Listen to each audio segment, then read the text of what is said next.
Today we have the WORKPRO 3-liter vacuum brake bleeder. Here's a kit. It comes with a brake fluid refilling bottle, oil extracting hose, a bleeder hose, adapters for a variety of calipers, and some gloves. So let's talk about some of the components it comes with. If the caliper is hard to reach, it does have these vacuum tubes. You also have these variety of adapters for the caliper nipple. So here's the bleeder hose. It's the same deal.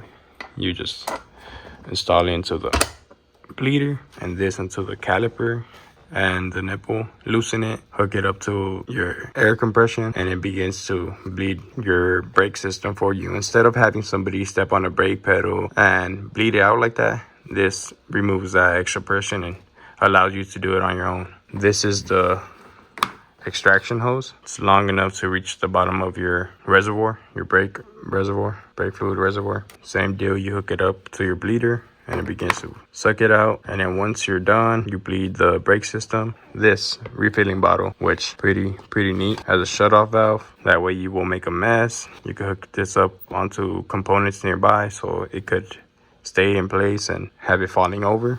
The bleeder itself does have measurements, just in case the one that was installed, which was this one, doesn't fit your air compression hose. It does come with another one depending on the size of your hose. Here are the adapters once again.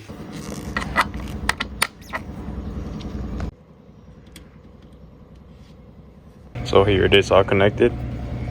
You just hook up the extract hose to the reservoir, and then you hook up your air hose into the bleeder. It has this ball valve here. Turn it on and we're gonna see the brake fluid start coming in.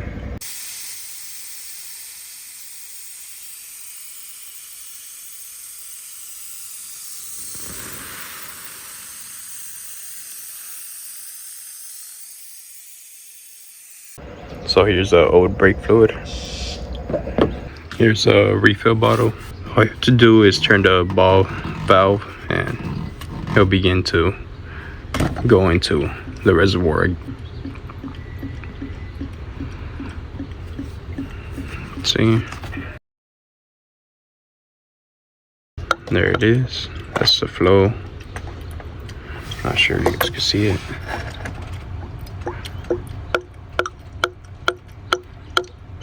Avoid spills. It does have a shut-off valve, so let's say you're reaching the maximum, you're able to just shut it off and not make a mess.